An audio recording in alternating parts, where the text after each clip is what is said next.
Guys, YouTube का एक और नया अपडेट के बारे में आप सुन ही चुके होंगे, जहां पर 24% पे करना होगा यूट्यूबर को यूएस व्यूअर्स से।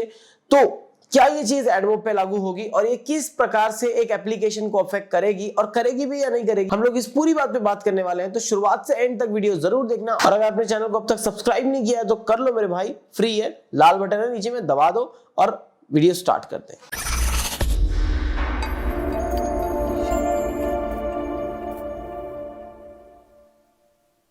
हेलो दोस्तों, मैं आपका शिवम सिंह स्वागत करता हूं हमारे चैनल फ्लेक्सी ट्रिक्स में। गाइस, 2-3 दिन से अब बहुत हलचल चल रही होगी यूट्यूब के या फिर यूट्यूबर्स के थ्रू या फिर आपकी होम स्क्रीन पे कि आपको ओवरऑल 24% या 30% पे करना होगा अपनी ओवरऑल इनकम से। तो क्या ये बात सही है और क्या ये बात एडमोब पे लागू होती है?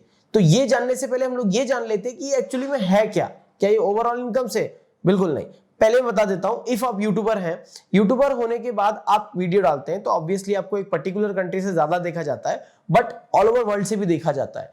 तो अभी यूएस में ऐसा बोला गया है, वहां के टैक्स जो रूल्स होंगे उन लोगों के थ्रू, कि भाई जो बाहर कंट्री के जो व्यूअर्स हैं, जो हम लोग पे कर रहे हैं, उसका भी हमको टैक्स चाहिए। मतलब कंफ्यूज नहीं होना है, इफ आपने एक वीडियो डाला है, 1000 व्यूअर्स आपको आ गए हैं और 1000 व्यूअर में से 500 यूजर जो है यूएस के हैं, तो 500 व्यूअर की जो भी इनकम आपके अकाउंट में जमा होगी उसका 14% आपको पे करना है, ना कि ओवरऑल इनकम का।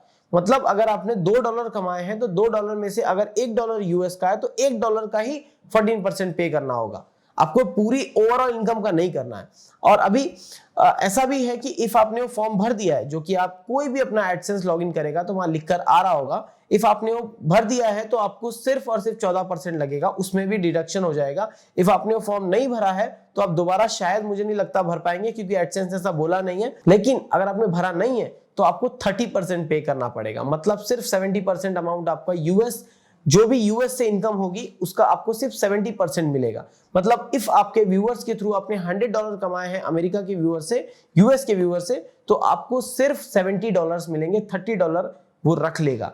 तो फॉर्म भरना बहुत जरूरी है। तो अगर आपको लगता है कि फॉर्म कैसे भरना है, बताना है, वैसे तो वीडियोस बहुत सारे आ गए हैं, ये वीडियो सिर्फ ये जानने के लिए कि क्या हमारे एंड्रॉइड ऐप पे भी इसका अफेक्शन है। लेकिन इफ आपको लगता है तो मैं बना दूंगा, कोई इशू नहीं है। अब आते हैं मेन मुद्दे पे कि क्या ये वाली चीज हमारे एडमोब पे भी लागू होती है, या फिर हमारे एप्लीकेशंस पे भी लागू होती है, या फिर हमारे वेबसाइट्स पे भी लागू होती है। तो देखो, पहले तो मैंने इसके ऊपर सर्च किया, क्योंकि जो फॉर्म है उसमें नहीं लिखा है, उसमें सिर्फ ये लिखा है एडसेंस। बट एडसेंस और एडमोब कभी अलग हो जाते हैं, कभी एक हो जाते हैं रूल्स के हिसाब से। तो कभी ऐसा लगता है कि एडमोब अलग है भाई रूल्स के हिसाब से, कभी उसके अपने कानून बन जाते हैं, और कभी ऐसा लगता है कि भाई एडसेंस और एडमोब एक ही तो है, इनकम भी एक से होती है। तो मैंने इसको गूगल में सर्च किया तो मुझे ये नोटिस दिखा। इसमें लिखा है you may have to pay taxes. You may have to pay taxes on AdMob income. The exact regulations vary by contracting entity. It is your responsibility to understand. मतलब उनका कहना है, पहले तो उन लोगों ने मे शब्द लगा दिया है, मतलब अभी कंफर्म नहीं है। मेरे हिसाब से, मैं अपना जो भी है एडवाइस दे रहा हूं कि यहां पर इन लोगों ने डायरेक्ट नहीं बोला है कि यू हैव टू पे, यू मे हैव टू पे। मतलब अभी कंफर्म नहीं है कि एडमोब या फिर एप्लीकेशंस में भी पे करना है। फिलहाल व्यूअर्स की बात हो रही है, बट फिर भी हम एज्यूम कर लेते हैं कि ठीक है, हमको पे करना है। तो यू मे हैव टू पे, आपको ओवरऑल इनकम में से शायद आपको पे करना पड़ सकता है, क्योंकि जो कॉन्ट्रैक्ट हुआ है यूएस और यूट्यूब के बीच में, क्योंकि वो वहीं पे काम करता है, तो उसमें से आपको ओवरऑल इनकम देनी पड़ेगी, पर कंफर्म नहीं है। Google is required by United State tax law to collect certain tax related information from some publisher. Google obviously US से काम करता है, तो उनको वो जानकारी चाहिए जिसको आप पे करते हैं, या फिर जो भी कुछ आप उनसे लेना देना कर रहे हैं, उनकी टैक्स इंफॉर्मेशन आपके पास होनी चाहिए।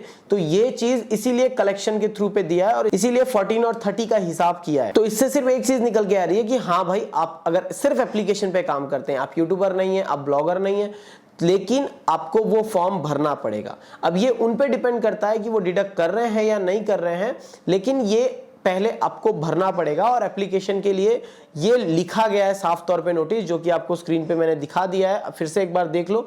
तो इसका मतलब आपको फॉर्म तो भरना पड़ेगा, और मैं बोलता हूं आप फॉर्म भर दीजिए, क्योंकि ऐसा ना हो कि कल को फॉर्म भरने का ऑप्शन चला जाए और हमारी एडमोब की इनकम अभी फिलहाल वो डिडक्ट ना कर रहे हो, कल अचानक से 30% काटने लगे क्योंकि आपने उस समय फॉर्म नहीं भरा था। तो ये गलती रिपीट नहीं होनी चाहिए। इसीलिए मैं बोलूंगा कि इफ कोई रूल निकला है तो भर दीजिए, क्योंकि देखिए, हमारा यूट्यूब नहीं है, हमारा एडमोब नहीं है, हम उनके अंडर में काम कर रहे हैं, तो हमको उसके मुताबिक चलना बहुत जरूरी होगा। और कहीं ना कहीं उनकी सुननी पड़ेगी भाई, हम लोग उनके नीचे हैं, हम लोग उनके थ्रू कमा रहे हैं, तो इतनी सी बात है, ठीक है कर लेंगे सहन, वैसी वाली बात है। तो फॉर्म भर दीजिए, अगर लग नहीं भरना आ रहा है तो भाई कमेंट में लिखिए, हम करेंगे। और अगर अपने चैनल को अब तक सब्सक्राइब नहीं किया है तो कर लो यार, काफी अपडेटेड रह रहा हूं। तो अगर आपको वीडियो पसंद आया होगा तो वीडियो को लाइक जरूर कर देना। अगर आपको लग रहा है ये वीडियो किसी और की मदद करेगा तो बिना हिचकिचाए वीडियो को शेयर जरूर कर देना। अगर आप पहली बार इस चैनल में आए तो जैसा कि मैंने कहा भाई सब्सक्राइब कर दो, नीचे में लाल बटन दिया हुआ है। And thank you so much for watching this video and keep smiling.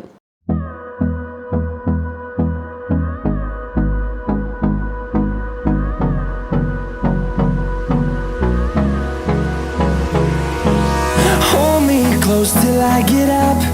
Time is barely on our side.